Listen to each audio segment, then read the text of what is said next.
I think social media for us plays a huge role in that, because all of a sudden your algorithm can change, like on Reels and TikToks and stuff like that. It do be doing that. It do. And I feel like when my algorithm changes, sometimes my attitude changes along with it. Write that down. Yeah. That's good. And so I'll have to catch myself sometimes being like, that's not right. Like my heart's not in the right place. I need to find joy in serving my family. I need to find joy in this because it's what I'm called to do. Welcome to Let's Talk About That, the podcast where we take a deeper dive into Sunday's message and explore any questions you might have. I'm your host, AJ Stevens, joined by lead pastor Chip Parker, and I'm thrilled to be on this journey with you. Whether you're a longtime member of the Orchard or a first-time visitor, Let's Talk About That is your space to explore, reflect, and connect. Join us as we navigate the intricacies of faith, spirituality, and daily life, seeking to understand how the wisdom shared on Sundays can be applied to our modern challenges. So grab a cup of coffee, find a comfortable space, and let's dive in together. This is Let's Talk About That, where the conversation about Sunday's message never stops. Okay, all right. Yeah, we had to go ahead and start recording because we're wasting too much good content right here. The good stuff. That's good. Okay, so, all right. We have some, what? No. All right, here we go. We're going to start. We got some guests with us today, Chip. I'm just floored by the fact that the first thing they hear from our guest is a whisper going, "That was just record that. That wasn't on." So that's phenomenal. That's phenomenal. I'm here for it. Welcome to Let's Talk About That. Introduce our guest, AJ. Yeah, well, I figured we're wrapping up Mother's Day, and we just started a series, Lessons from Her. So what better way to jump into that than with three of our ladies from our church, and I would love for them to introduce themselves. So how about this? How about you guys introduce yourselves and tell us how many kids you have, how old they are. We'll start there. I'm Mary Beth, and I have 3 kids. Our oldest is almost 10, and we have a set of twins who are almost 6. And if you recognize that voice because you're a regular podcaster, then you know Mary Beth as the host from the infamous Momcast podcast. I would like to say the OG podcast because I know what OG mean, Chip. It means original gangster. It's good because I know that now. It's good. Kaci? Kaci Young. My name is Kaci, and I have 2 boys, 9. Yes, he's 9. You can't even remember? No. He's not going to listen to the podcast. It's fine. And a 4-year-old who's about to be 5 next month. All right, I'm Kaci number 2, Kaci Dix, and I have 2 boys. Amos is 8 and Owen is 6. I got a soft spot for Amos. Owen. For Owen. I like Owen. Strong start. I got a soft spot for Owen. He just like They're kind of alike. we're vibing. Yes. we got a little connection. All right. Speaking of, that connection and vibing, I'm really picking up, where we were at last week. And so after introducing yourself, sharing your kids, we need to know something more important about you. Yeah. If you were a flavor, what flavor would you be? Kaci Young's nightmare. Because we decided, not in the notes. I didn't prepare. I'm just helping you out because we decided, Trey was the one, I guess, who said that I was salt and pepper. Salt and pepper. Plain with gray hair. And AJ is... All I remember is 5 gum. AJ is that like mint 5 gum that you like take a swallow of water afterwards and it's like super intense. Yeah. But then it goes away pretty quickly because he's on to the next thing. He's on to the next thing. Yeah. So, all right, Kaci Dix, what about you? If you were a flavor, what flavor would you be? I don't know. Mary Beth, if Kaci was a flavor, what flavor would she be? That's good. I don't know. I know, that's hard. I have a bunch that are... I get like fruity flavors. Yeah. Fruity flavors? Any fruity flavor in particular? Like in your mouth and like just... Wait, Pop Rock? I was thinking grape, but... Grape. It's grape. It was my... It's any free... Or what? Do you remember those frozen drinks at the S&S when we were growing up? There was one called Jamaica Me Crazy. Oh, Jamaican. That is phenomenal. I like it. Well done. Well done. All right. Mary. So, Kaci Young, why don't you tell us what flavor Mary Beth is? Ooh, that's good. I like that you're putting each other on the spot. Did Mary Beth just say vanilla for herself? Here, I'm vanilla. Oh, man. Oh, I don't know. I feel like you're a strawberry. A strawberry. So sweet. I like that. So cute. Hold on. Oh, why did you reply thanks? Like, help me I process. just feel like it's a compliment. Strawberry shortcake. Okay. All right. I am flabbergasted at the moment. This is phenomenal. All right. Kaci Dix, round us out. What is Kaci Young's flavor? I don't know. Just Don't do this to me. no pressure, because Kaci Young just made Mary Beth say thank you on a flavor. Okay. Well, this is really strange. It's really weird. Your answer or what we're doing? Yes. I was thinking, Yes. I was thinking of a steak. That might be the single best flavor on the entire podcast. But I just think you might not say a lot, but whenever you do, it's like meaningful and it's good and it's hearty. I don't know. What kind of steak? Medium rare, well done. Where we at on the spectrum? Well done, girl. Oh gosh! All right, we'll see you guys next week. It was good. It's not a steak. How about a ribeye? A ribeye? Okay. Doesn't matter what steak it is if you're medium well. It's a floppy disk at that point. Nobody wants to eat that. There's no flavor in that. Cameron's listening to this tomorrow when it drops, and Kaci says she's a steak, and he's like, "Yes, she is. Oh boy, that's my girl." Before we get too far here, we need to pivot a little bit. All right. The other thing that we had been. First let me ask: do you agree? Disagree? Have any dispute for? No, I think I agree on that. Yeah. Do you agree? That's a great explanation. No, see, stop. That's not a thing. Well done and juicy are opposite ends of the spectrum. Medium rare. That's it. That's the part. That's good. That's the move. That's the move. That's good. The other thing we did last week for a prize, you mentioned, right? Yeah. You said there would be a winner in the mix here. And we had a couple comments, and I shared it again this morning just to kind of keep that going. We will give it till the end of tomorrow when this podcast drops. Let it be like a full week since we throw it out there. It's a good move. It's a good move. That means there's still time, especially if you listen to this Tuesday morning. Yeah, specifically, we had asked people, what's your favorite series, maybe your most impactful series that you had walked through at the Orchard or whatever. And so I would love to hear from you ladies. What's one of the ones that has stuck out, that sat with you or impacted you in a big way? I think mine would be, I think it was last week, the voice, or like removing the noise, just taking out all the noise and listening and hearing God's voice. Yeah, it's good. It's not easy. And that's what you did as Location Pastor Sunday here in Lake City, right? Because if they're listening to Live Oak Branford, they're like, I don't remember that series. But that was something you did specifically here. But it's on the podcast from last week. But yeah, we did it online as well. So and Chris whipped up, that's probably why it seemed like a series, because again, we just said this, but Chris goes above and beyond with everything that he does and had no reason to, but decided to go the extra mile and put a graphic with it and the whole shebang. Shout out to the Deucer. He's just the man. Look at him over there, just being the man. We love to see it. Did AJ slip you a $5 or whatever? Is this like Fiverr in person? I love it. For me. Speaking of getting handed money, I got handed a half a $10 bill yesterday, and I thought it was like one of these sentimental moments, like, hey man, I just want to support you real quick. And I'm like, oh, thanks. You don't ever know how to react to those moments. And I take 2 steps away and I look at it and it's like ripped in half and it's not actual. So is it 5? I don't know, maybe. Well, what did you do with it? Was it just literally one half? No, it was just one half. Yeah. We did dollar offering yesterday. So it was from the dollar offering. It was from the... No, we only had the one half, or the counters would have put it in there. So I guess somebody was trying to give $10 to the dollar offering and decided 10 was too much. So they kept half for them, half for Jesus.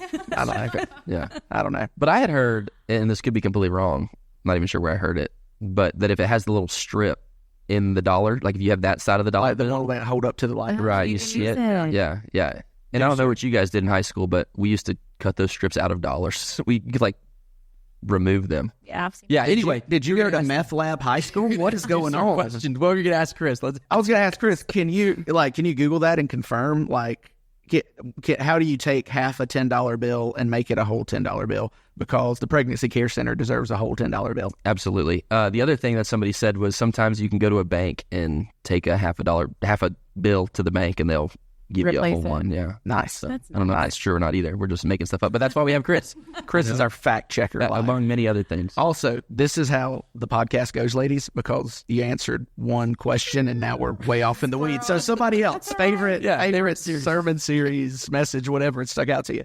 Okay, so mine was the same as Kaci's, Location Pastor Sunday last week. And I told AJ after the service that I think that was the best sermon that he's preached so far to date. Nice. In my opinion. So it gives everybody now a very good reason to go online and listen to that sermon, available for everyone to consume. But I need you to simmer down a little bit, because if they're setting the expectation bar way up there to go listen to, you're know. So do you ever have that restaurant that you really are fired up about and you want to take people who've never been there, but you start to gas it up and then you back off of it because you're like, no, if I gas it up that good, then it's just never going to meet their expectations. And I want them to like it and not talk bad about it. You do that? Every year we go to St. Augustine family vacation with my in-laws. And there's a taco truck there on Praise the Lord. A1A. Mm-hmm. And it's incredible. It's delicious. One of the best tacos. And we went, And I was gassing this up. And I was like, man, you guys have got, we had some friends come over for like the day or whatever, because we try to let some friends come hang out in the condo whenever we're there. Shocker, right? And so we get there and I'm like, all right, we're going to get tacos today. I'm just going to blow your mind. And I don't know if they were just having a bad day or whatever, but it was like, what a letdown. Like in my head, this was going to be like the ultimate affirmation. You have the best taste buds in the world moment. And then it was just like nothing, you know, no idea how that noise is going to translate on the podcast. I was looking at the multiple layers of context for that noise, talking about a bad taco truck. So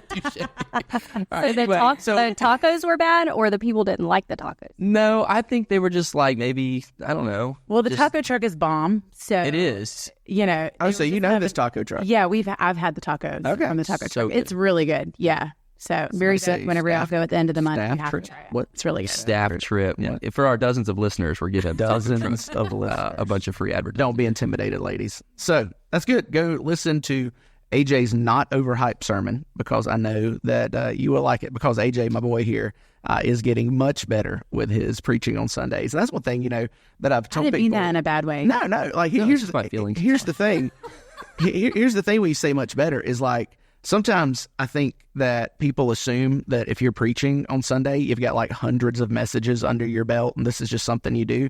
And so when AJ came to us, like, what, you had like less than a half dozen Sunday messages Fresh, boy. under your belt? One of those, that's a funny story with the very first one. No, I know.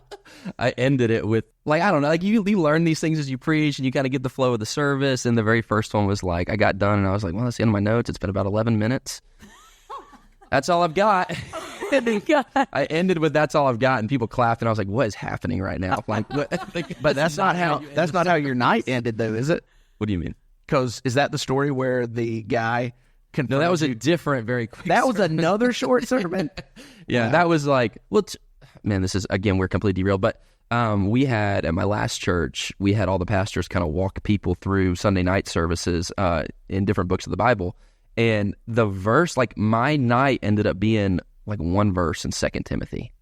And I'm like, okay, well, I'm going to preach one verse in 2 Timothy. And so we were there, and I preached for like 15 minutes, and it was like, all right, I mean, I don't know what else you guys want out of this one random obscure verse in 2 Timothy, but here's 15 minutes, the best I got for you. Take it easy. The next day, my boss got an email. I spent more time in the vehicle than I did listening to the sermon, and just like upset about the whole thing. Growing pains, right? Yeah. Growing pains. No, I don't think that's growing pains. You got one verse, you deal with it. Like, you know, here's the thing with preaching. And so maybe this is a mini nerd out session for, you know, any pastors, church staff listening to us, is that, number one, if you are preaching a 45-minute sermon off of one verse, you're either Charles Spurgeon or you're making stuff up. Because chances are you're not Charles Spurgeon. I heard a guy one time preach a sermon on and it came to pass. And his point was, thank the Lord it didn't come to stay, it came to pass. No, that's not what that means. That's you telling Jesus what you want the Bible to say. Yeah. And I think that one thing that would help every pastor as they preach is to use bigger chunks of Scripture. Like, there's not much in the Bible that you were meant to, like, cross-stitch on a pillow. It was meant to be read in public in a large chunk because the Bible explains the Bible. And so I think they didn't do you any favors by telling you, hey, go preach to older people who only come out to Sunday night services at a very traditional church where they're all wearing coat and ties. You got one verse, go nail it. Good job. Yeah, I feel like the word entitled should be in there somewhere too. But yeah, no, that's only for young people. That's only for young people. Exactly right. So all right. So I remember liking Formed a lot. Good. But I can't pinpoint why. I just remember really enjoying that series. You said Formed? Formed. And then I'm actually going to go way, way back. Yeah, here it is. The abrupt stop is Erin has offered to get everyone coffee, and so she just brought it back into the room. And I have not seen the first brown drink. I don't know what kind of coffee you guys ordered. The brown's on the bottom. Yeah, looks like a milk. That's good. Man, there are just so many different layered comments that have happened in this podcast.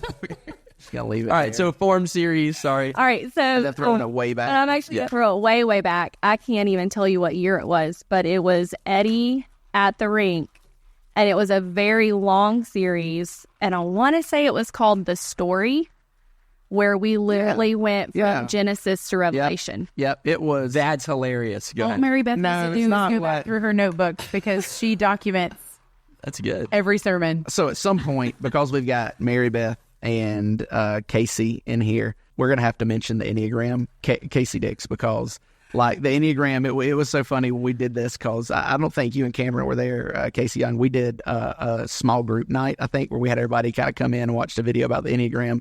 And if you think the Enneagram is the devil, I'm sorry to offend you. But, talked about different personality types or whatever on there. That's so funny that Casey's like, oh, yeah, Mary Beth wrote that down in her notebook. Like that, 100%. Nerd.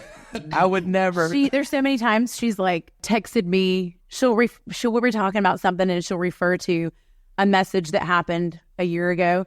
She said, I'll go home and find my notes, and she will go home and find her notes. That's why I write them down. A picture. See? Yeah. That's kind of the point, right?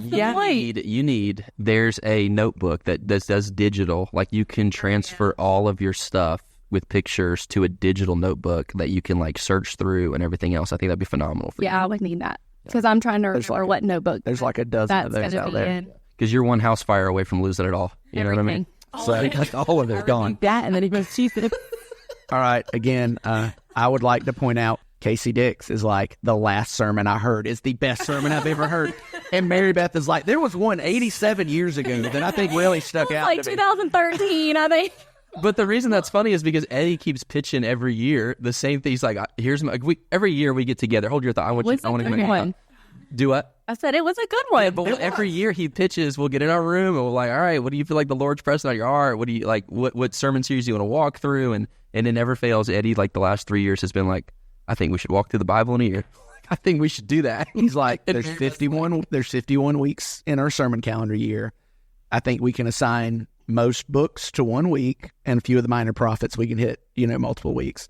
And we're like, it's a good idea. And every year we're a little bit tempted, but as Paul was told, you almost persuadeth me. Almost. But what she's talking about is it wasn't that long. No, it wasn't like a book by book. Yeah. Right. It was longer than a typical series, but it wasn't. I want to say it was 6 weeks and 6 weeks, and it made like 12 weeks whole, I think. So. And it was like the Old Testament and the New Testament, and it wasn't necessarily like the books. It was like the Gospels and then Acts. And that sounds right. It kind of covered big swaths of things. Yeah, so that's good. What were you going to say, Kate? You had something you're going to say. I was just going to say, I think the location, we've talked about this recently, the location pastor Sundays, maybe you were so passionate about, maybe I thought, and that was not like in a bad way, but that was your best sermon because it's something that's been heavy on your heart and like you're feeling like you're wrestling with and we're all wrestling with. Like there's no person that could not relate to that message. Yeah. And you were just so passionate about it, what God was laying on your heart. And so I feel like that's such a great opportunity, for the location pastor Sundays to be able to. I love doing that. And with AJ in particular, since you guys all attend the Lake City location, AJ and I have had conversations, about preaching and growing in preaching and everything. And I told him, well, it's probably at least a year ago, probably a couple of years ago. I was like, I think the one thing that I'm missing when you preach on Sunday mornings is you don't sound like AJ. Yeah. Like you there was a phase where I felt like you were sounding like you thought you were supposed to sound. Right. Like very erudite, a scholar up there. Yeah. And then I was like, but, I want you to be like AJ because when we're in a room on Tuesdays going over the sermon material, like my boy AJ gets loud and he and I start yelling at each other. Well, not quite yelling at each other. We'll argue, argue about what, what this means or whatever. And so I love seeing that AJ come out of AJ when he's preaching because God gives each of us a voice, right? And I had a professor in Bible college say, I think this is true whether you're in ministry or not in ministry, is that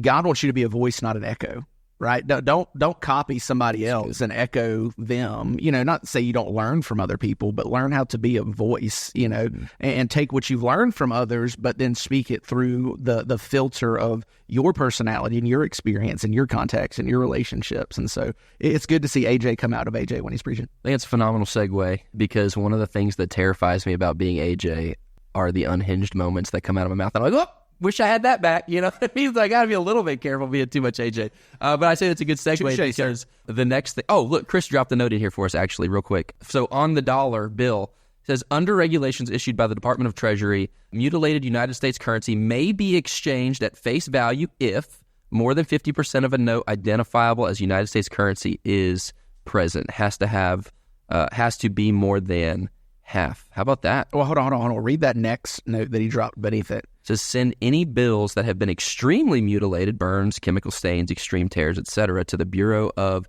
Engraving and Printing, along with a letter explaining the damage. Wow. All right, so here's the question that immediately pops in my mind.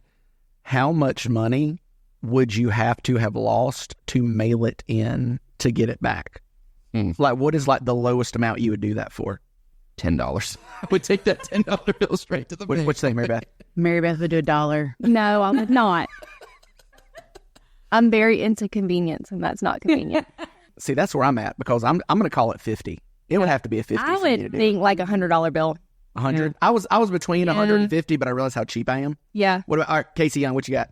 I would do like $10. I should have said she'd be the dollar bill. Oh, yeah. I've been hanging on to this dollar bill that's $0.75 bill for probably 3 years. I'm not gonna lie. Every time it's like on the dresser, and I'll be like, oh, I should really throw that away. And I'm like, no, I'm gonna You got to keep take it to the bank. You never know. I might have a, But see, I might find a quarter somewhere. to me, there's a difference between having to take it to the bank and having to mail it to the Bureau of Engraving and Printing. Yeah. So what about you, Deucer? What would be like the lowest amount that you would mail in to get replaced? 20? That's good. Way to go in the middle and not offend anybody. Good job. I want to be super clear. I would want to mail in $10. There's not a snowball's chance in Hades. I would actually go through the effort of getting a $10 bill in an envelope, going to mail it. I disagree. And that happen. That $10 bill would make it in an envelope, and then it'd get lost in your truck. Yeah, you know what I'm saying? It would. I would never make it to the point of getting. Yeah, it would get there, but you put it in an envelope. Yeah. You'd have to look up the address, find an envelope. Oh yeah, that's where it would die. That's where it would die. Yeah. You'd have to go get a stamp.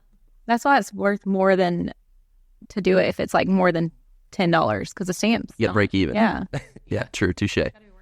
That's why me and Mary Beth are sitting up here at a hundo, baby.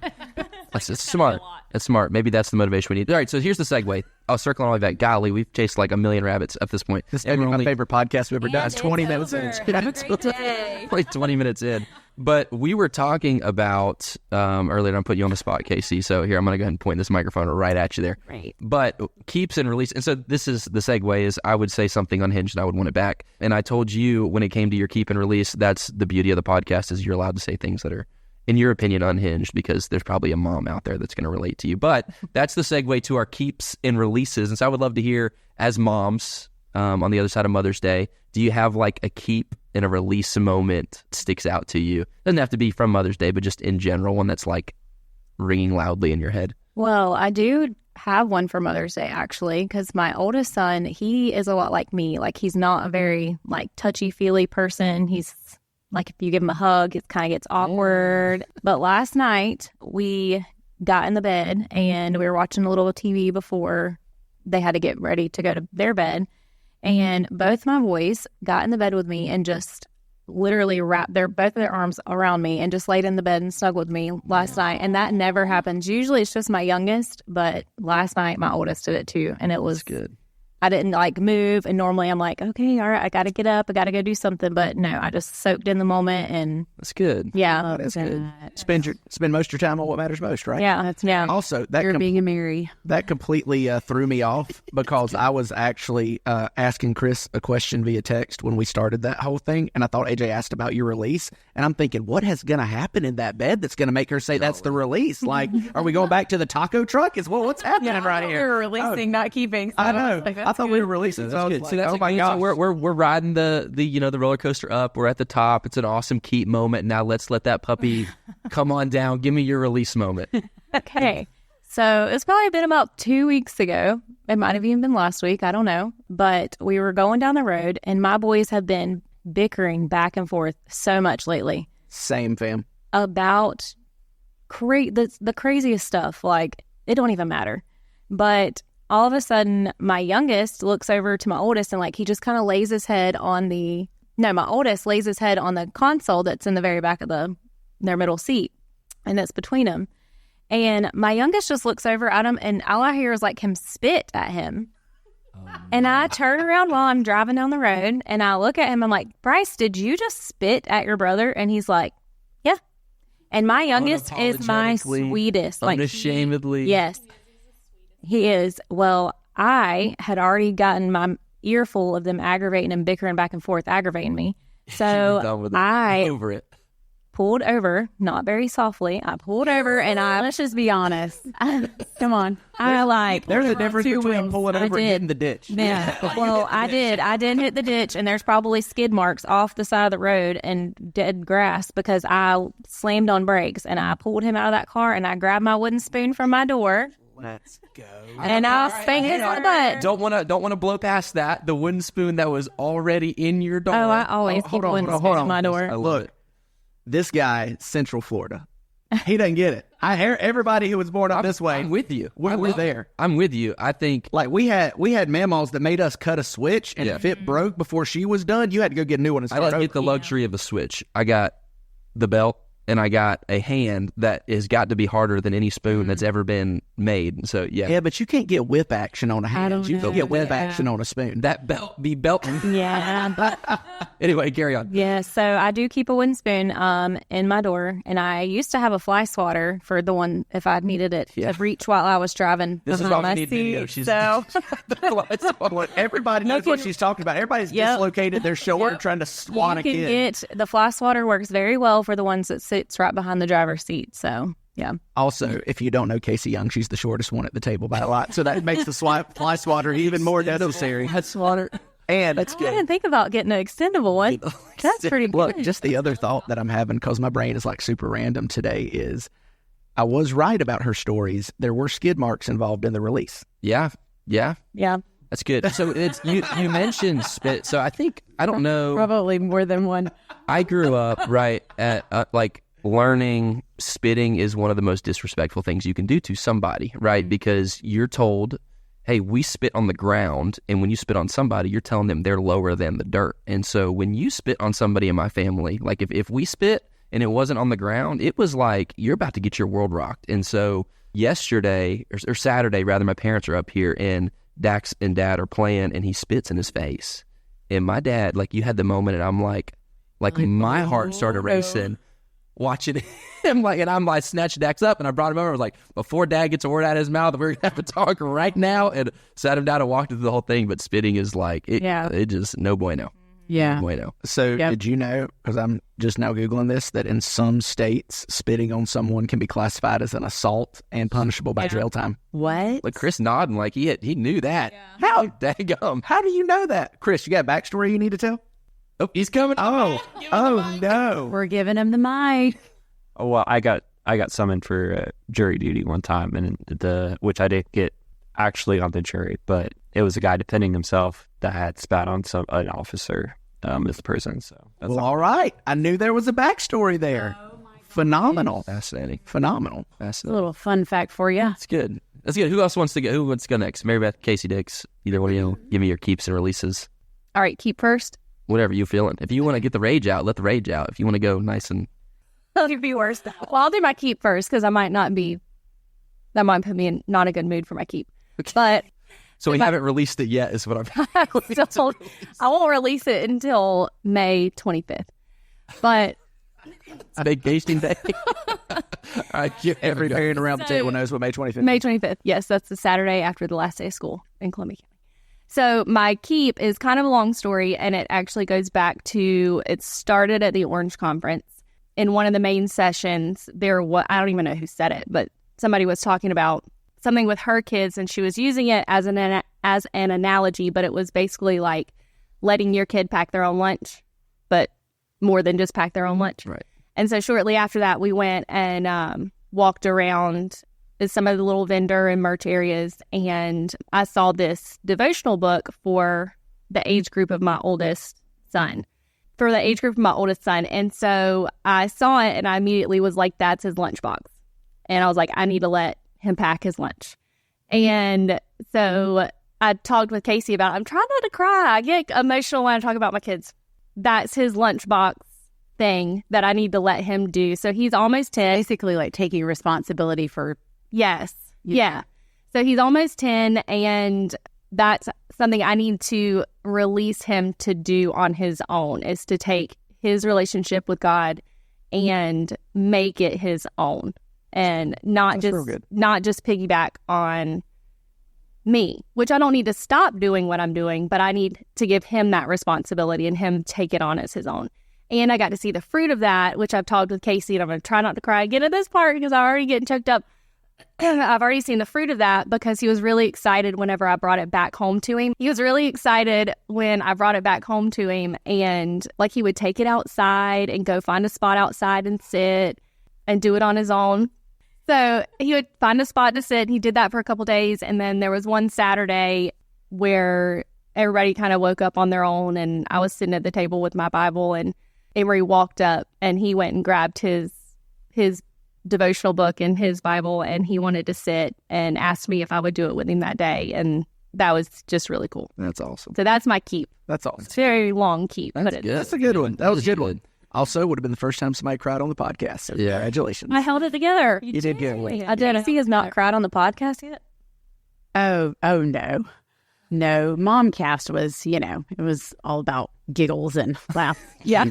Giggles. All right, Mary Beth, you're also at the top right now, and I want to hear this thing come crashing down. My Let's hear the release that I cannot wait to release for 2 months is school wake-ups and drop-offs. It's awful. It's rough in our house in the morning. It's more rough for us adults right now. Yes, than it is even it's for the rough. kids. And nobody in the Everett household is a morning person at all. I have to make myself be a morning person so that I can do for everybody else because nobody is ready for the day. You think when they maybe get out a of it. little bit of default parent in there? Maybe. Interesting. We'll get there. That's good. That's good. So car rider lines, you're out on this. The corridor line isn't that bad. It's the getting into the car.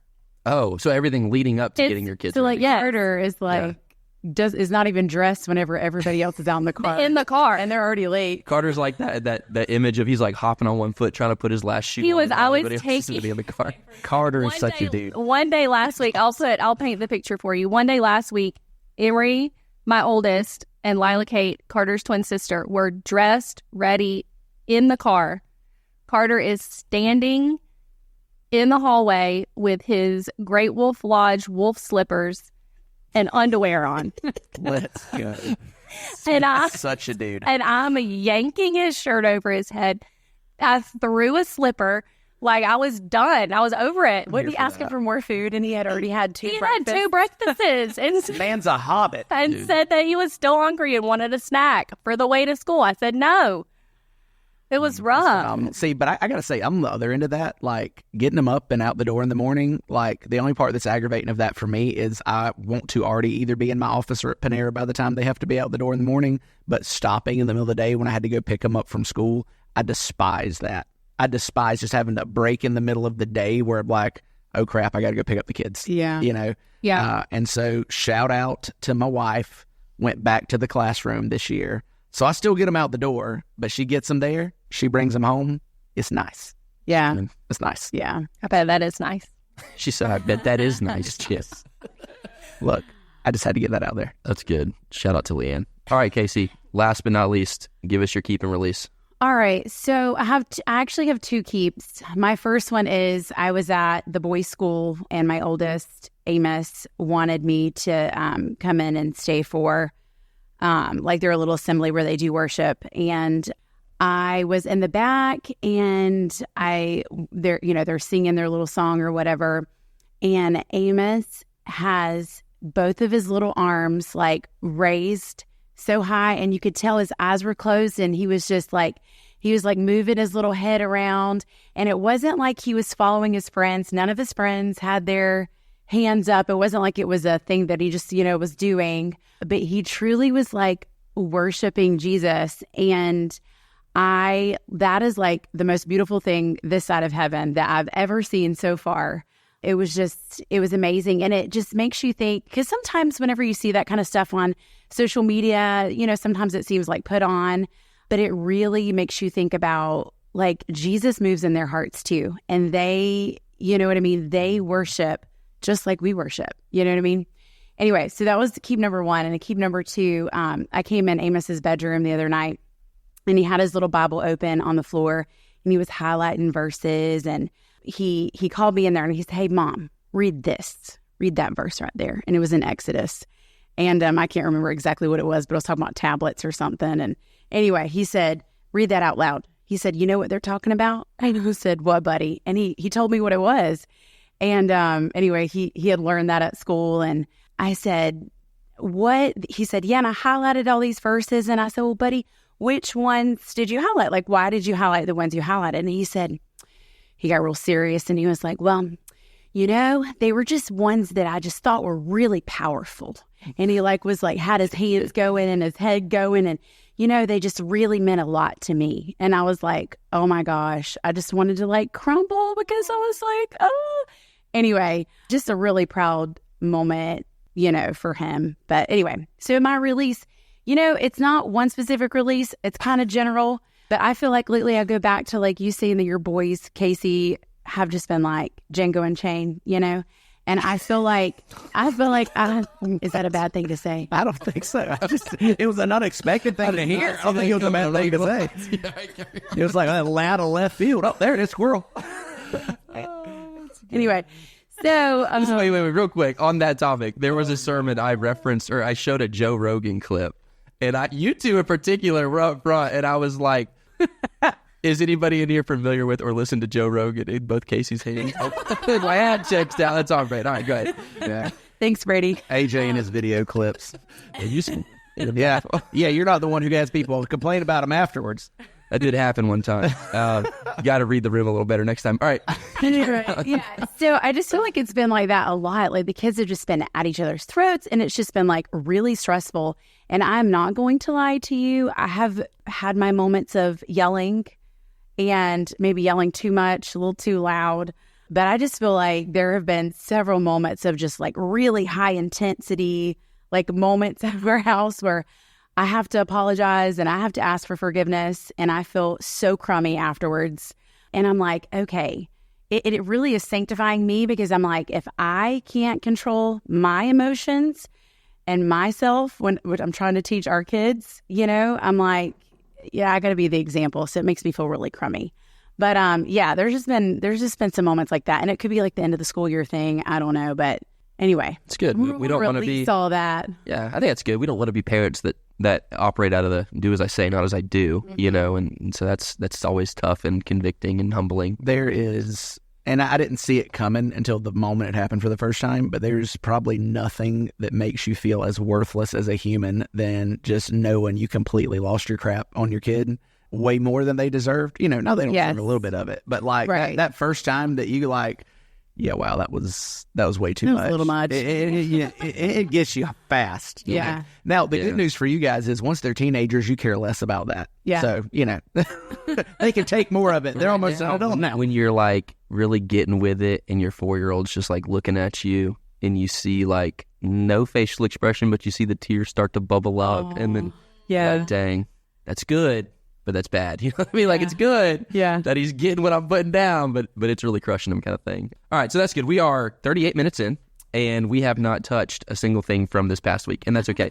So we are in this series, Lessons from Her, right? And we wanted to make sure it was super clear, not lessons for her, lessons from her, right? And so we're looking at these women throughout Scripture who are teaching us or have moments where they can teach us some really valuable things. And so I think Luke chapter 10, the story of Mary and Martha, is big in a way for our culture, big in a way for us as parents, as moms, as maybe even separate from both of those things, just people who are operating in society. And we're going to talk about mom guilt and really just people guilt and all that kind of stuff. But I would love to hear which of these two characters in the story, and I always hesitate to call them characters because I think that dehumanizes the reality that these are people. I get the feel, you know. But I guess they are characters in the story. Yeah. They're real characters. They're real people. Yeah. So which of these two women do you guys feel like you identify with more? Do you feel like you're more Mary or more Martha? I would love to hear the... Now you're saying by nature, which by nature. You feel naturally pulled to. Yes. Yeah, I got you. Right. Now define though for us real quick, Mary and Martha, because I think, you know, there's two roads here. If Martha is... you know, bad guy Martha, Mary's good guy Mary, then all these ladies are going to be like, oh, I'm definitely Martha. Right. I'm trying really hard to be Mary. But if we're Mary is hey, good time here for the party, Mary, and Martha's no, I'm a little bit more about making sure things in order and put place, then we got a little bit of wiggle room. Let's do the latter first, because I'm going to unpack some of the intricacies within that. So which of you two are more hey, somebody's got to get the crap done, and I know that they're not, so I'm going to get the crap done, or which one do you somebody's going to get the crap done. So I'm here for the hangs kind of thing. Do you guys have an inclination either way? Well, they say I'm Mary. Did you say that too? Here's my shot taste. Looked at her. I have looked at her. Look, you don't have a picture of this. I think you will have a picture of this when the podcast is posted later on. But what you need to know is that Kaci Dix has her own microphone and Mary Beth and Kaci Young are sharing one. And the reason why is we said there's only two people at this table who are going to look around to see if anybody else is talking before they talk. And it's the two sharing the microphone. So, yeah, 100%. They got you pegged. Oops. So you feel like you're more... She's definitely... I don't know. Okay, so when it comes to... What do you think, Mary Beth? into the mic. I think you're both. I do think I'm both. I think if it's at your house, you can tend to Martha. Yes. But if it's not, you're Mary. I'm good time Charlie. Yes. Yeah. I'm ready. Yeah. So when we do Bible study at Kaci's, like there's some days, and I'm not trying to call you out on this podcast, but I love this about her because she will walk into like, okay, guys, I didn't have time to clean my house. Like it is what it is. No, but see, I see that different. That's like a different interaction. Like I'm talking about a birthday party at her house or like like you tend to busy. You tend to busy around. I do. But if it's just us coming over, I don't care. I'll just be like, listen, I did not have time to clean the toilets, and I have 3 boys in this house. We have 1 bathroom. So it's not just the toilet, it's around them. You know, when you have boys in the house. Yes. So here's the thing, though. How much of that is how you are wired by personality versus that, and I know I'm jumping ahead a little bit, but that idea of default parent, that, you know, I'm by nature the one who's here for the good time, you know, but I know that as the mom, a lot of the stuff is going to be on me to get done. You think that plays into it? Why? I mean, a lot of it is, you know, appearance too. You know, like care what everybody thinks, care what other moms think, care what my mom thinks when she comes in and sees my dirty house. You know what I mean? Yeah. But I will say, I feel like when Brady's home, because I really protect that time. I mean, our house can be, utter chaos as far as like filth. And I would just like, you know, we'll just hang out. I'm like, listen, we're hanging out with a family. It's a mess. I don't care. But whenever it's just the kids home, I tend to be more of the Martha because I'm like, I got to do this. I got to do this. And that could be part of the default. Makes sense. Parent, you know. Makes sense. But all right. Me, what about you? I was going to say, we've been picking on Kaci. What about you? What about you, Kaci? Just to say, yes, because here it goes. I don't want you to ever think like your house is never like a mess. Like whenever Kaci's like, my house is a mess, about it. I'm like, it really is not, Kaci. Like you, like I have boys too. Like you don't have to. Oh no, you don't have to. Okay, no. For the record, AJ's truck is a trash can. So we're just like, what's funny is like, but you're a dude. It's allowed to be like that. Amen, sister. Guy. He also, we needed something the other day, and he was like, you know what? Let me go check my truck. There's a chance it's in there. And I'm like, yeah. And it wasn't because I cleaned it out. Man, you mean I cleaned it out for you? That's all right. Chris, edit that out. All right. All right, Kaci, go ahead. Carry on. I feel like I am more. Maybe like Martha. Why are you laughing? Maybe like Martha. That's Mary saying, nah, you Martha. Just say it. No, I feel like I'm more Martha. I don't know. So what about Martha like resonated with you as we talked about her Sunday? Just not being able to like enjoy the moment. Like I feel like I'm constantly having to like do other things to like tidy up or. Do you feel like a tension between enjoying the moment and having to create the moment? Yes. Oh, yeah. What's that like as a host? I mean, not that Cameron helps a lot. I just feel like as a mom, like that's our duty to do all of that. Yeah. Unpack all of that for me a little bit. Get the house cleaned up, get all the things ready for the parties, get everything, like all your laundry washed, pretty much everything. I just feel like that's our job as a mom. So I want to come back to that default parent in a minute, but we'll let Mary Beth finish up. It's good. So I can't pick, which is shocking. 9. But I think it's situational for me. Can I interject? Yes. I think you're mostly a Mary. I'm not going to lie. I really do. Like you you're usually pretty present in the moment. Like I with try other to be. people. Yes, I try to be. I would There's- affirm that. I would say that, and I would also say that working with me and AJ and Matt and Lucas and people around the church brings our Martha out. Yeah. But I can it's situational. Like I can be Martha E at home with my own family if I feel like I've got a lot of stuff to get done. I can get Martha E at work if I feel like I've got a lot to get done. Which maybe it's a good time to point out, since you're bringing work into it, that Erin is definitely the Martha of our office and the default parent of our office. I mean, she just brought us coffee. Praise God. She's She's so gold. much for all of us. But I also think I naturally am a Mary and do consciously try to be a Mary. Mm-hmm. I'm also a little sister. Yeah. It is. Yeah. I'm the good. youngest of So if the Katie family. was in here, your sister, she would be like, yeah, no, she ain't no Martha. I'm the Martha. Yeah. I'm always cleaning Yeah, up Kate- after Mary's mess. I have a I'm the feeling. one who's sitting down after we've all had Yeah. dinner, and I'm sitting down talking to everybody, and like Katie's helping mom in the kitchen. Yeah. It's good. Gosh, I've never put that together because I'm a big sister. Yeah. Yeah. I think you're doing it wrong. So let's.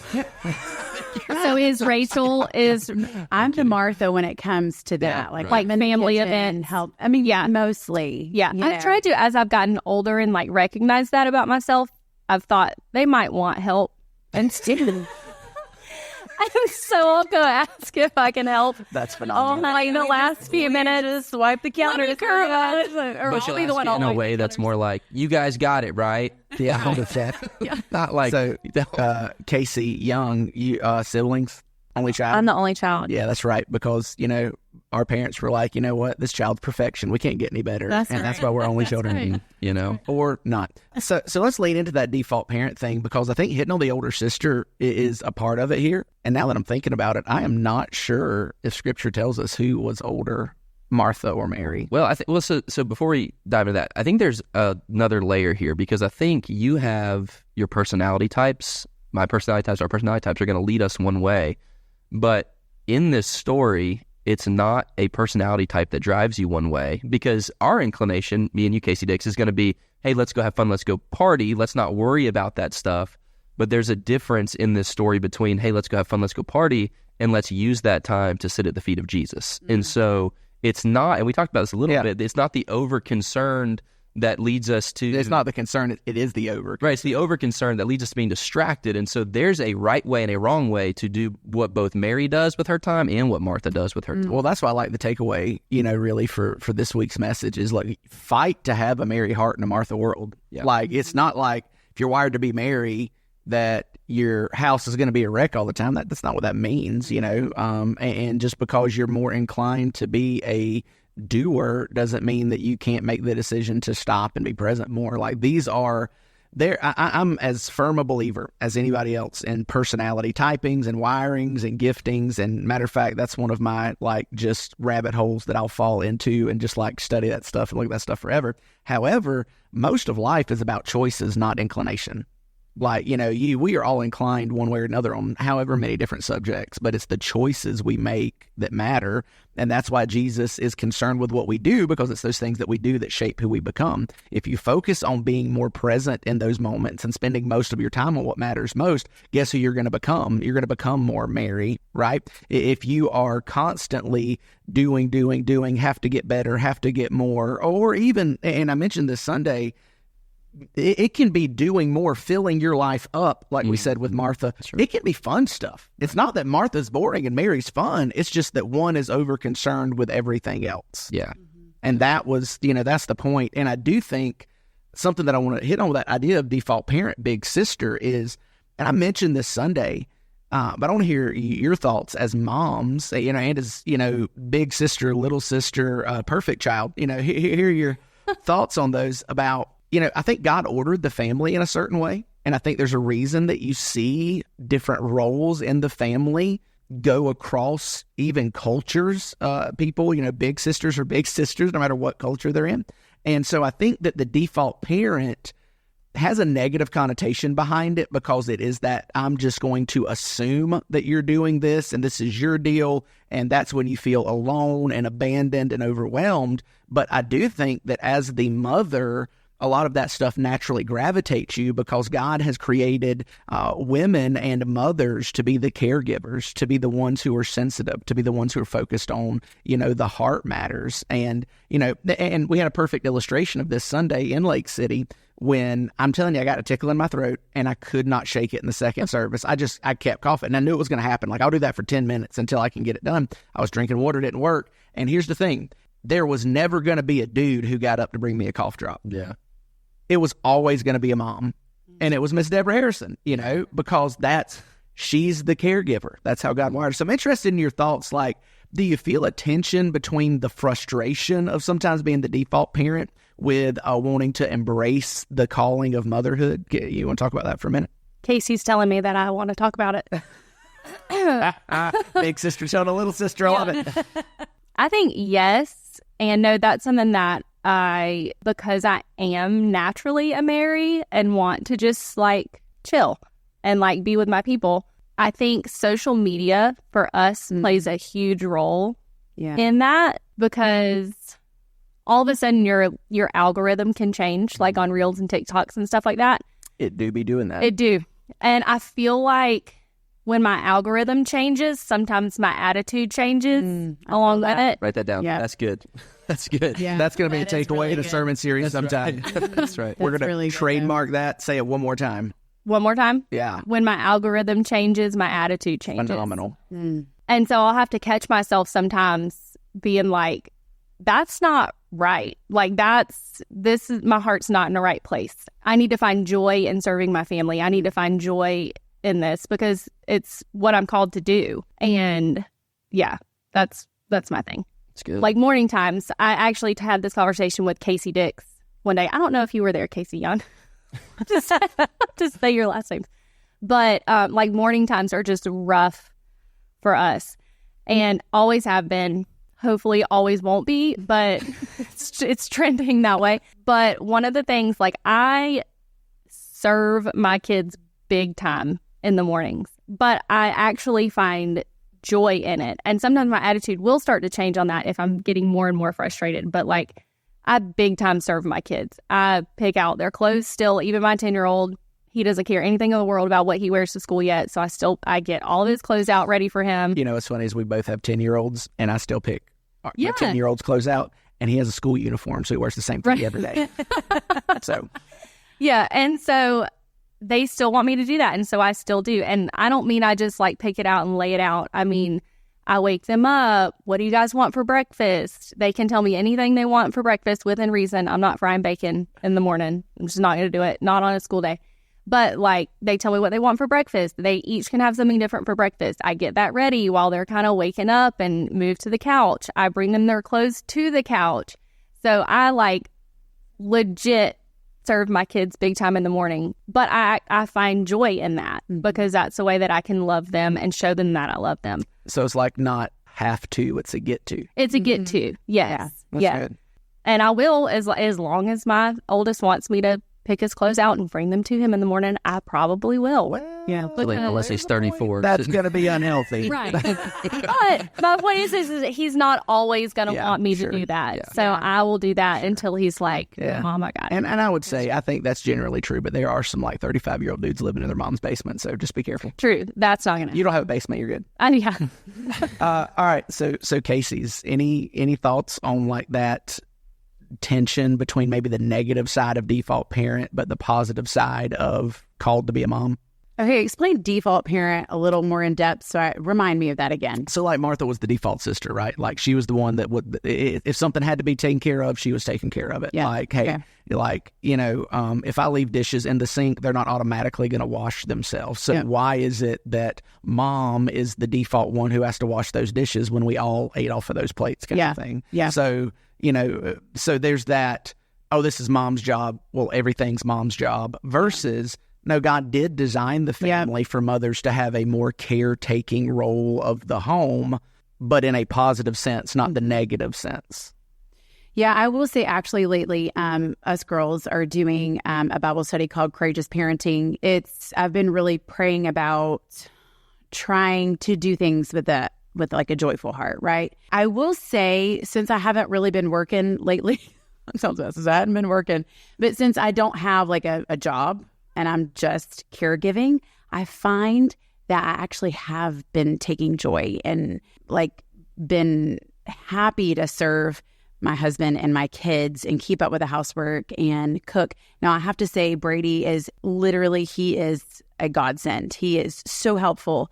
But with the things that are default mom, I do find that because I have more time to put towards it, I'm finding joy in it. It's more stressful whenever you have a million things on your schedule. So like for moms who do work part-time or full-time, I think that's a lot of where the stress comes in is like you're having to keep up the house and do that. And you're supposed to be playing with the kids and you're supposed to be, but I will say that I feel like God is changing my heart because I'm not like begrudgingly washing the dishes or doing the clothes or, doing all the household stuff. So I do feel like God's changing my heart on that. That's good. And because I haven't always, like I'm talking like a month ago, I was like, oh, it's just I can never keep up with the house stuff. One day I clean and then the afternoon it's dirty, Yeah. No, I get that. I think definitely working moms maybe feel that a little bit more. And it's the lack of time, not a lack of desire. Often. Right. Let's use this, though, for a nerd out segment.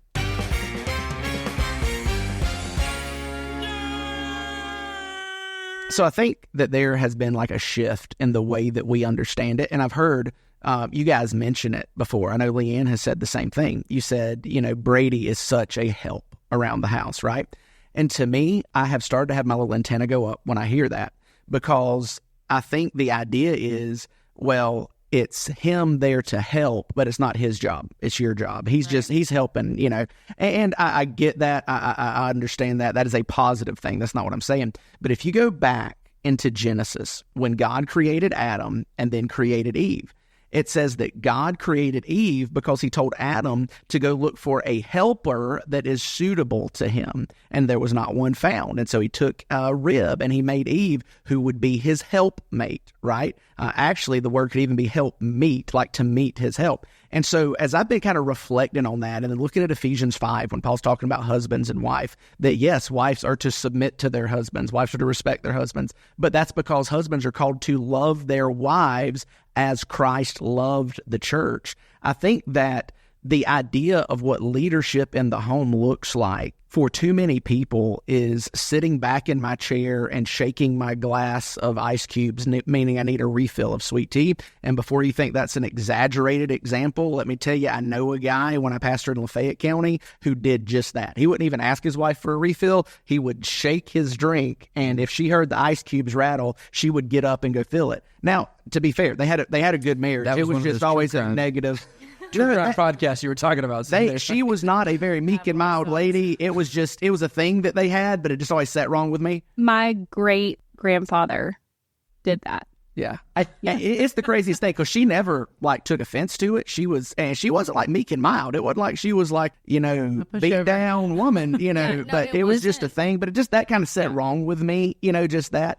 But because when we think of leadership in the household, God gave Eve to Adam as a gift to help him. And in doing so, he created the family. God created the family before he created the church, right? And Eve was there to help lead the family, to help serve the family, to help Adam, fulfill the calling for this new family to exhibit, dominion over creation. And so if there are responsibilities in the home, I want to challenge husbands. It's your responsibility. Whether it's dishes or the yard, laundry or the truck, it's your responsibility, and God has given you the gift of a wife to help with those responsibilities. And so guys don't need to think, we don't need to think, oh, I'm helping because I did a load of laundry. No, your wife is helping because she did 8 loads of laundry, and I think that just that inversion of what we think leadership is has become so prevalent in the world and in the church that we think leaders are the one who gets all the perks. Leaders sit in positions of privilege, that if you're the leader, it means everybody's there to serve you.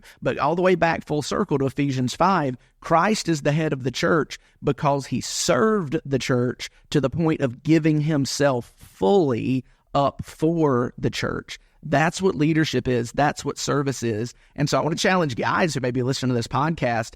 Don't look at it as I'm helping my wife around the house. You need to begin seeing your wife as a gift from God that is helping you manage all the responsibilities that God has given you as a man. Yeah. And I think that may change some of those Let me things. interject there because that makes me feel bad about saying praise.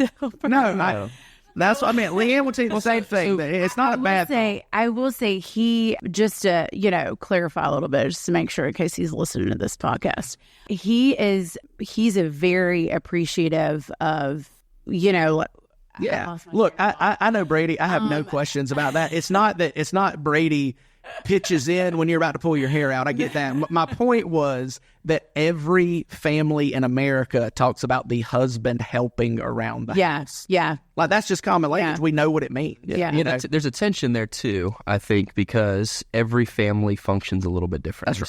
Some wives work, some wives don't, some wives work more than others. And so there's a tension because some husbands work a lot. Yeah, and so, everybody does. And so there's a lot of work to be done. He is serving his family in that way. Yeah. That's right. And so it feels like the women are helping where they can because he's out there. And so I think there's just maybe a tension to navigate in each specific situation. And nobody knows that for you. Now, you're going to have some friends that'll speak into it when they see your husband worn out or see you worn out. I hope you have friends that'll do that. But there's a tension each family unit has to navigate to make sure there's leadership happening from the husband because he's the one that should be leading that dynamic no matter what, right? Well, and with leadership comes responsibility. Yeah. The point there is the responsibility. And like, our executive pastor Michael says, some tensions are meant to be solved, some tensions are meant to be managed. This is a tension that's meant to be managed because there are some responsibility that the husband bears that the wife can't help with sometimes. And there's different ways that wives help. So for instance, if the wife is working full time, she is helping the husband provide income for the family. And so then he doesn't need as much help with that. And he's free to work around the house more. There are some where the husband's working 80 hours a week and he is the sole provider of the family. So the wife needs to help more around the house because the point is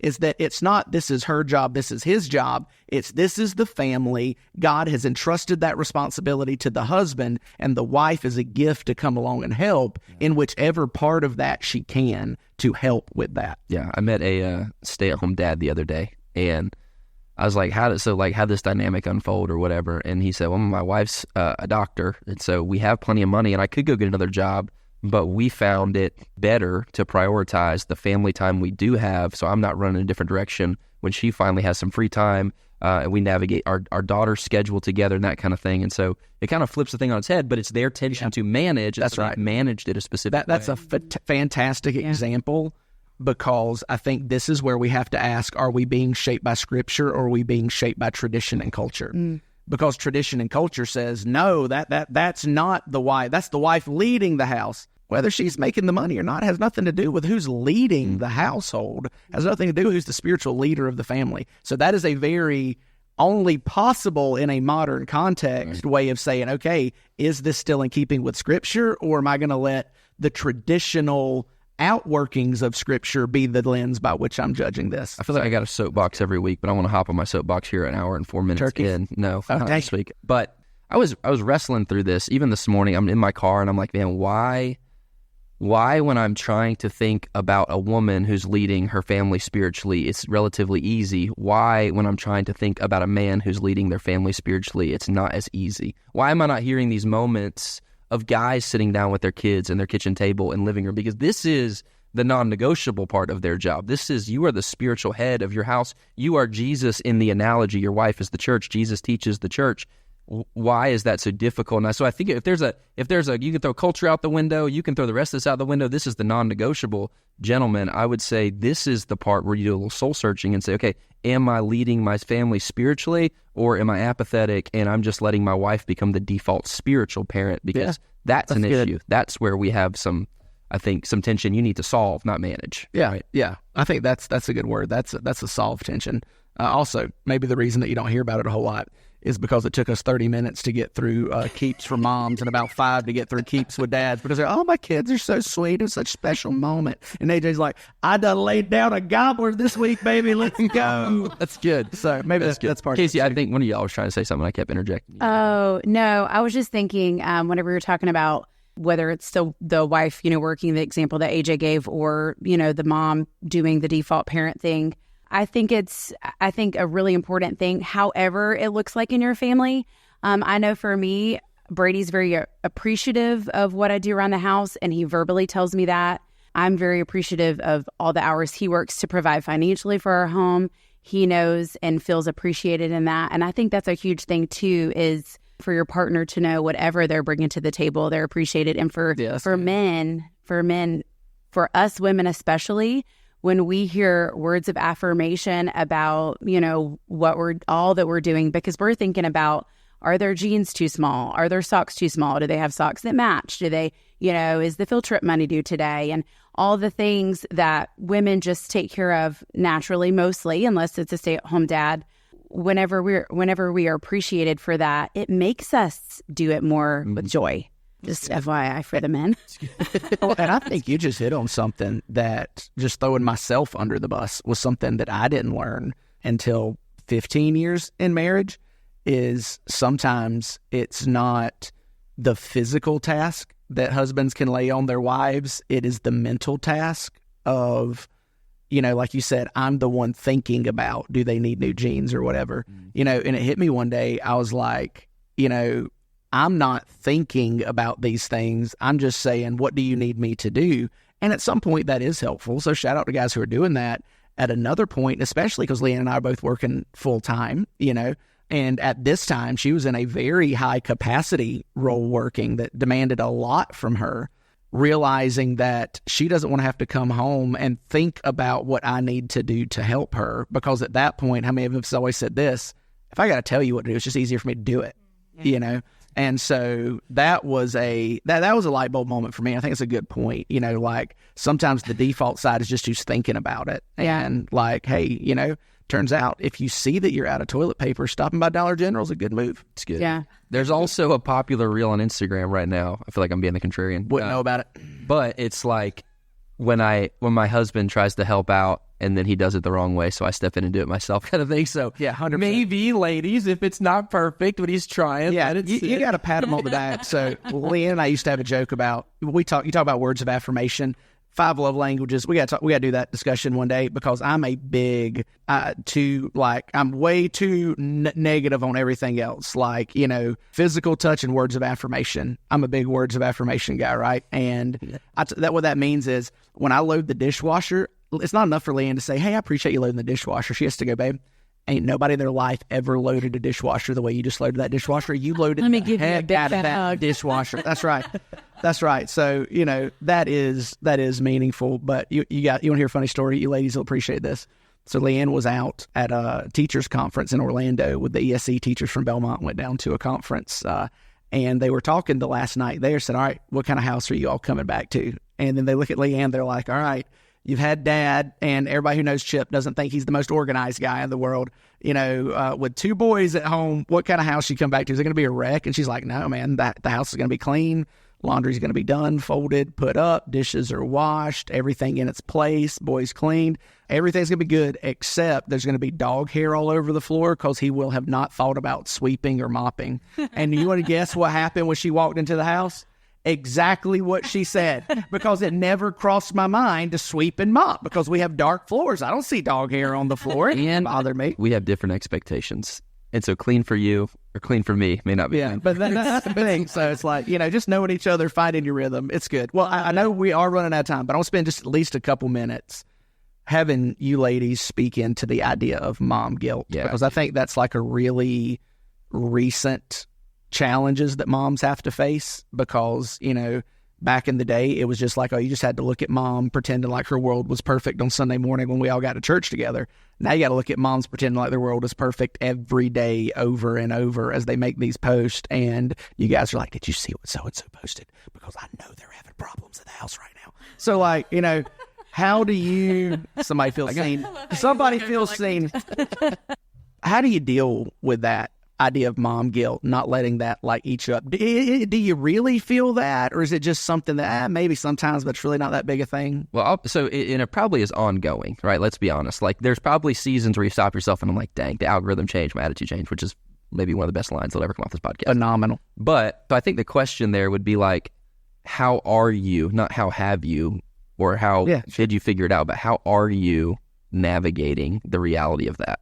Well, I can say, like, as I've always been a stay-at-home mom, I've never, like, had to actually go to work. So I've had a lot of pressure on me, like, since having kids to, like, have that perfect home and have everything done and in line and like a wife should. But I feel like, like you said, like, just seeing things on social media and, like, that's not always the case at home. Like, dishes aren't done by the time we go to bed. Like, I'm not washing the dishes and putting them away. So the next morning, there's still dishes not in the if you sink. have time still. to lay in bed and watch TV with your kids. Yeah, there's still dishes in the sink. And that does put a lot of mom guilt on me because I feel like. So do you feel like that's something that comes on you externally, or it's something that you see externally and you put it on yourself? Does that make sense? Like, do you feel like that's an expectation of others, or is that an expectation you have of yourself? No, I definitely have that expectation of myself. But it's fed by all this that you see. Yeah. Yes. And I know, like, there's no perfect home. Like, there's no cookie cutter home. But I definitely feel like I put that on myself a lot just from seeing other things. And then, I'll see someone who is a working mom, and their house will be like perfect. I'm like, oh my gosh, they have a housekeeper because they're not home. Yeah, or they cook dinner. I don't know what the truth is, but this is what I'm telling myself. This is the dirty truth of that talk about. Yeah, they have dinner on the table every single night. They never go out to eat, and I'm like, I'm a stay-at-home mom, but we go out to eat. Why? How are they homesteading, keeping their family together, working 6 days a week job? How are they doing all of these different things? And so, I think that definitely puts a lot of guilt on me as a stay-at-home mom, just seeing that. So so that's the reality. Like, this is how you feel. Has there been a moment where you've tried to navigate that a certain way, or you've tried to combat that reality? Maybe not just for you, but because I'm sure that's a unanimous feeling, right? So how have you tried to combat that? I've had to get off social media for periods of time because the algorithm changes my attitude. And I almost get, and I'm not like that. Y'all know me, I'm not, but I almost get like a little like irritated and agitated whenever I see all this stuff. And I mean, I'm like, I gotta take a step back. Like, I cannot be looking at this all the time. Plus it's a time sucker. But yeah, sometimes I just have to like get it. I can't see it. I have to take breaks. Well, hearing this about social media, and the algorithm, I would just encourage you guys to follow more pickleball-related content. Absolutely. What was that and thing then I about won't get on at all. Over-concerned chips. I'm about distracted in my notes up here. Okay, who's next? Anybody? Somebody. That's what we were walking out, and Dan Tillman was there, and I was like, Dan, are you over-concerned with fantasy football? He says, yes. I said, same. It's the same. I know my sins. We just ain't talking about it when I'm preaching. That's good. So social media is a big one. What else? Currently, I'm trying to navigate with the mom guilt. What is mom guilt from society and social media, or what is conviction from the Holy Spirit? That is good. That is gold, and that may even be better than the algorithm changing your attitude. Yeah. Because guilt can be a gift from God. Yeah.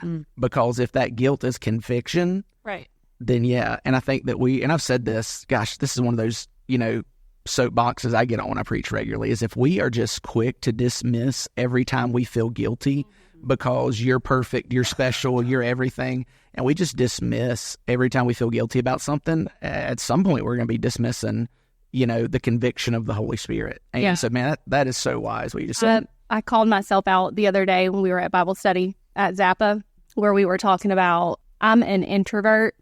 Again, shocker.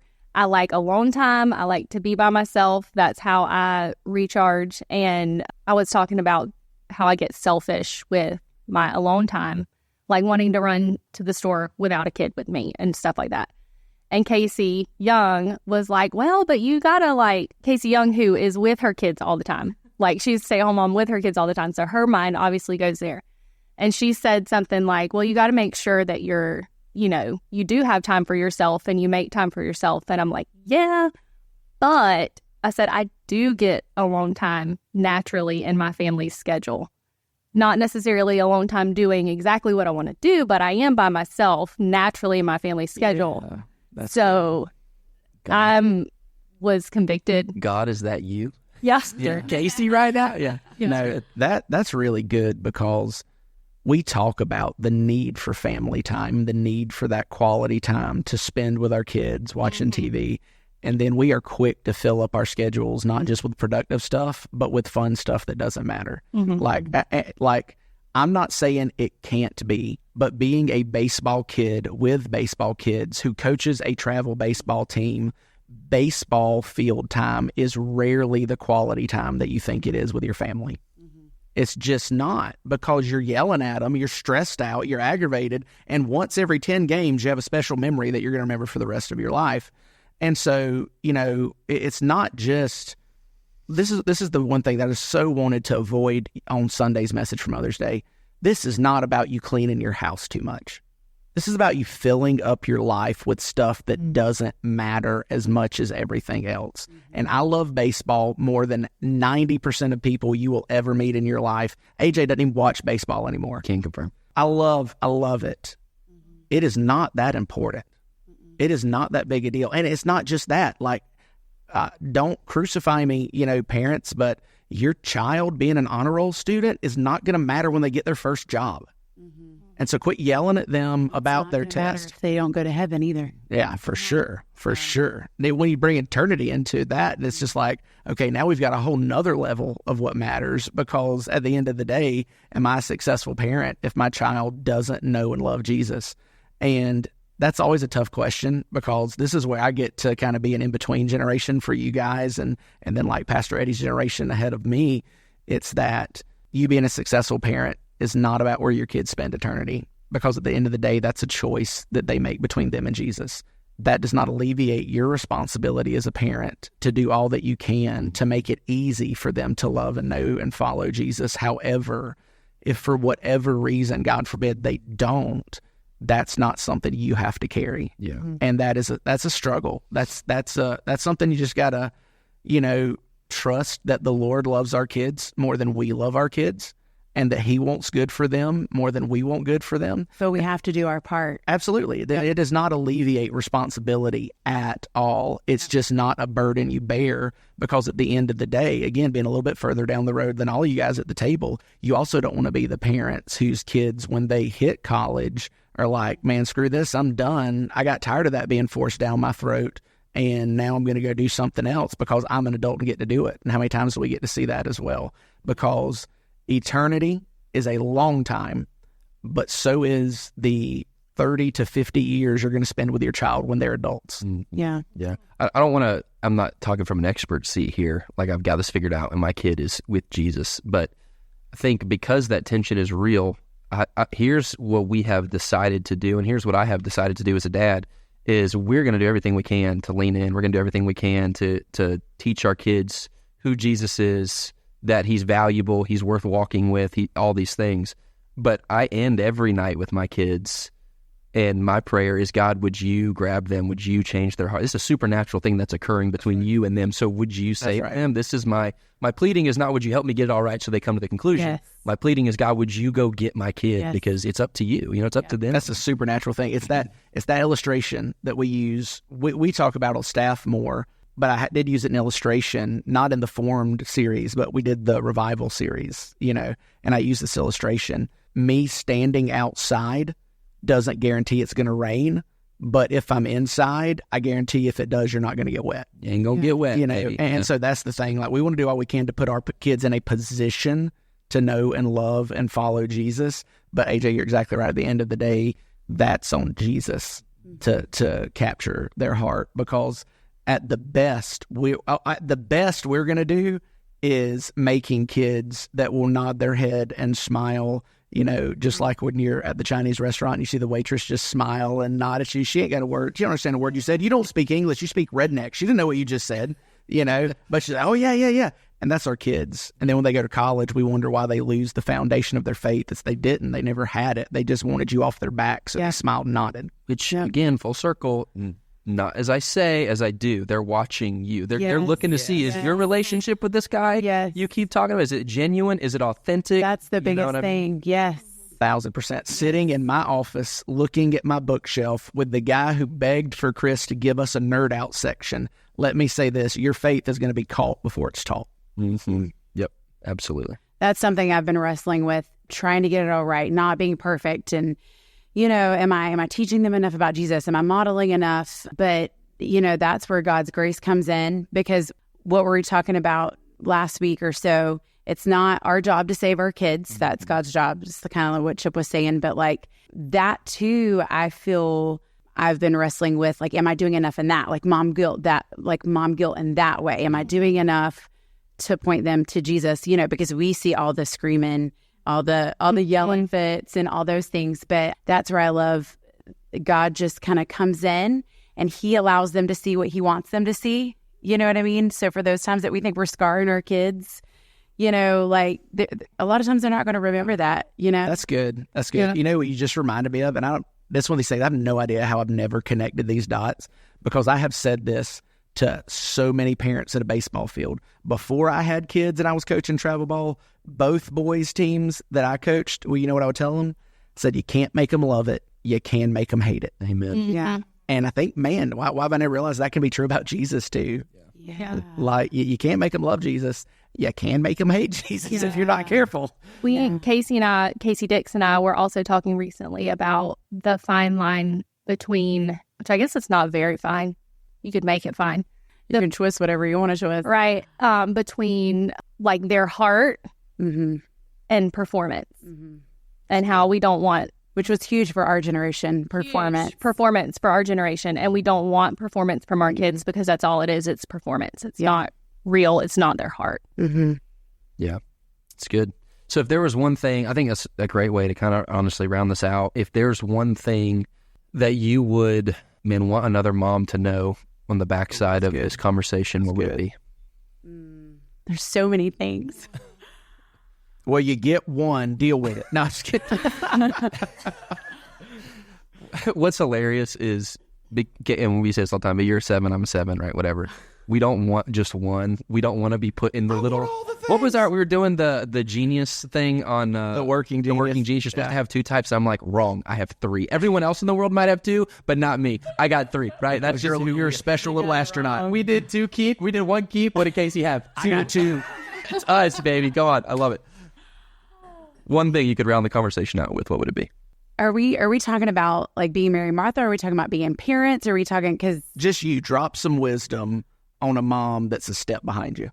Okay, I have been so convicted and just so like overwhelmingly passionate about, and I do not have it right. I mean, my kids are still so young, but like I just wish, like the busyness thing and the, not spending quality time, not pouring into them enough spiritually, but that is like all that matters. I've seen something where it's like 0.0000% your child will be in the NFL or the NBA or whatever, but 100% that they'll meet Jesus one day. And I just like, our culture is so busy and so focused on things that are not eternal. And I don't know. I just feel so passionate about really getting back to what really matters. You know what I mean? Yeah, that's good. I saw that video from David Pollock, who played linebacker at the University of Georgia and then played in the NFL, and is a man and is a dad, and he's the one on stage telling parents and men, guys, it does not matter. No. What matters is what it looks like in eternity. Yeah, so Jesus. Yeah. And that's not our culture. That's not what that is. That's opposite. That's not. Some people are saying countercultural. Very counterculture. Yeah, which we're supposed to look different, right? But if we're doing what we're supposed to, we're going to look different. Yeah, which reminded me of another series that I love, The Upside Down Kingdom. We didn't really talk about that one much, but that was an oldie. Yeah, that was early, AJ. Yeah, it was like right away. I was like, and like there's support, like Kaci Young. I have to say your last name out, and Mary. Like we have several friends that like that's what we are striving for. There is community around that. You know what I mean? And if we just link arms as mothers, we might not have all the answers. just linking arms and encouraging getting into that small group setting, and just really trying to, I don't know. Yeah, so let me That's good. paraphrase that last one that maybe was not specifically clear, but I will make clear. The takeaway is if you're not in community or trying to find community to help you navigate some of this stuff, get into it. We have outlets to help you with that. That's one of the things we say. We want something for you, not from you. We don't want to count how many people we have in groups. We want a group for you because we know at some point it's going to be better for you to get a circle around you. It's and you easier guys, to have support. Yeah. And be careful about the community that you are putting yourself into. Yeah. You want a community that's going in the same direction that you're trying to go to. You don't want a community that's going to be a counterfeit of what you're trying to get. Yeah, that's really so good because, and I guess I'm on my baseball kick today because we're in the winding down of travel ball season, but I think so many parents would say, I don't need that kind of community. Also talk about their baseball family that they spend their weekends with. And you're looking for it, whether you realize it or not. The difference is what are you building that community around? Yeah, we were created for community. Yeah. Macy Young, you got anything? You don't have to. What was the question? Just anything you would leave somebody with, leave a mom with. I think for a mom that is like a stay-at-home mom, just like going off of kind of like what you said, just kind of your kids are bickering back and forth and you've just had enough. Get the extendable fly swatter. Yes. That's first thing. One. But I've learned recently that, and it's always been really hard for me to do this, but as I've gotten in with like this small group that I've been a part of with Kaci and Mary Beth and then one of our other friends, it's okay to, like, if you have a reaction out of anger towards your kids or like you just freak out on them because you've repeated yourself 1,000 times or you just start yelling at them. Like you're yelling at them for yelling and being loud and being all kinds of crazy. Right.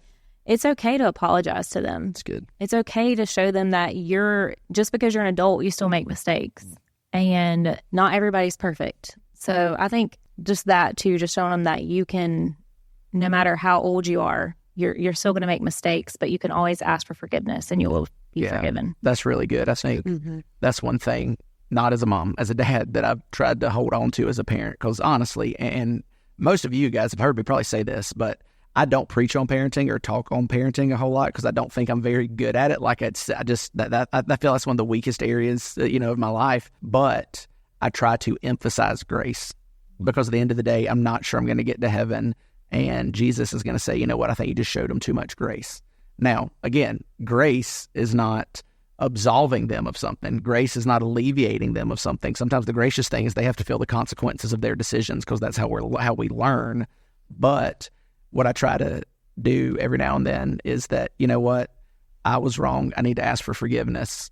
I appreciate you extending that grace to me. You were wrong. This is what the consequences would have been from me, not the natural consequences that you deserved. But I want to show you grace here because I've messed up like that before too. And so I'll never forget, I did that to Haddon one time when it was like, I think he was going to have to be on restriction for like a week from his iPad. This was before he got the Oculus.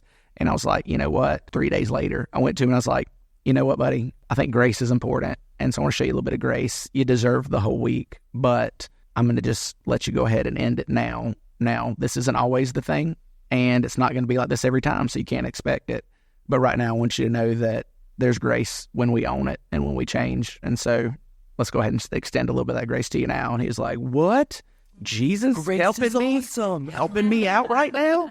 Jesus wants me to play Minecraft. Like, not to the biblical worldview. Yeah, that's anyway, it's good. That's a great way to round it out. I do want to go on record and say this is the longest podcast we have recorded. And are you shocked? It's a bunch of women. Oh my Lanta. Kaci, full circle. Look, we just got my comment in the meeting. We have our staff Zoom meeting Monday mornings right before this, and I was asking AJ on the Zoom meeting, hey, what are we talking about in the podcast? Is there anything any of y'all need us to touch on the podcast? And AJ goes, we're not going to have time. It's like, why? It's like, because we got 3 women coming on the podcast. I'm like, AJ, you can't say that. Kaci. Here we are, an hour and 32 minutes in. So I will say this. It was the longest we've ever recorded on the podcast, but I wish we had more time because I think absolutely, this was a blast. So, thank you, ladies. It was fun. Really, really great. Inviting us. Thanks for carving out time. And you know what? I feel confident we're going to have at least 3 downloads this week. if they make it past the 30-minute mark, because that's really when we started to get into the actual content. But it's good. It's good. So I like it. It's good. Well, I guess we'll see what fun is up our sleeve next week, because I think with lessons from her, we've been trying to mix it up a little bit. We'll see. So, We'll keep it waiting. No promises. Hey, if you're listening to this today and you made it to the end, that means you're probably one of the people who are willing to go back to the Facebook post where we talk about the podcast, tell us your favorite series, why. We're going to pick some winners to get some free swag. Love it. Do that, and we will get with you guys next week. See ya. Thanks for joining us for this episode of Let's Talk About That. We hope it encouraged and challenged you as we continue to grow in this journey of faith and embrace community. If you have more questions, thoughts, or feedback, we'd love to hear from you. Reach out to us through our social media channels or visit our website and stay connected. Your questions are what make this podcast a dynamic and enriching experience. If you found today's discussion meaningful, don't forget to subscribe, share, and leave a review. Your engagement helps us spread the message and connect with others who may find value in these conversations. Until next time, we hope this episode inspired you and will help you bring Sunday's message into your week ahead. Keep the conversation alive, and remember, we're all on this journey together.